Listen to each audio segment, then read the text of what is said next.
I grew up in Galloway in southwest Scotland playing traditional fiddle, so learning an oral tradition. And actually I didn't even learn to read music at all till I was about 16. So all these tunes that we're playing are just in our heads. And that's why they're repeated. So the measure's repeated and then the whole tune itself, usually 2 or 3 times. And it's just a way of remembering. If we didn't, we'd forget them. But on first visit, I think because of that, traditional music can seem very simple and perhaps not as interesting as music in the classical or jazz traditions. But as you get older and you've played for longer, you start to really explore the tunes and you get very, very creative within them.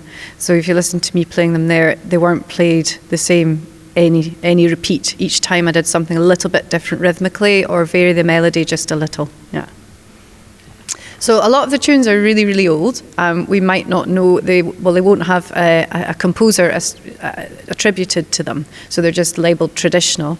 But all through the centuries, people have continued to make new tunes in the tradition. So there are many, many collections from fiddle players such as Neil Gow. There are then also collections which are a mixture of traditional and new tunes. There's lots of those from Shetland, which is where we played those 2 tunes. Those are both traditional, so old, and I couldn't tell you much about them. In the Shetland tradition, I have to admit here to being no expert as I come from the opposite end of the country. When I was 14, I went on Shetland fiddle school and that sort of sparked my interest. So there's a huge fiddle playing tradition there, very specifically fiddle, and they play very syncopated rhythms, which is slightly at odds with what goes on in the rest of the Scottish tradition.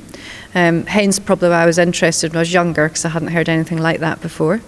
So I can show you what we do with the bow. We go 3 up, 1 down.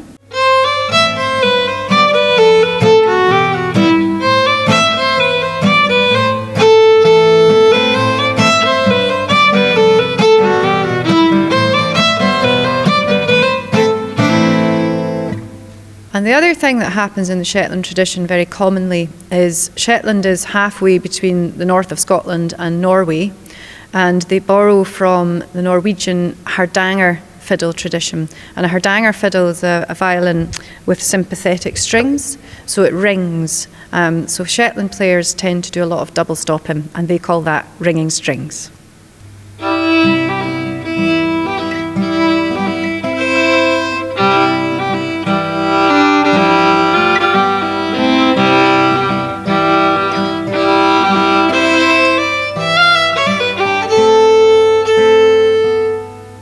In traditional music as well, it's this project that we're doing here for the Edinburgh Festival with Lau is a cross-generational project. So when you're growing up learning traditional music in whatever village or town you're growing up in, as a young child you will learn from people of all ages, but it may be from people who are a lot older than you.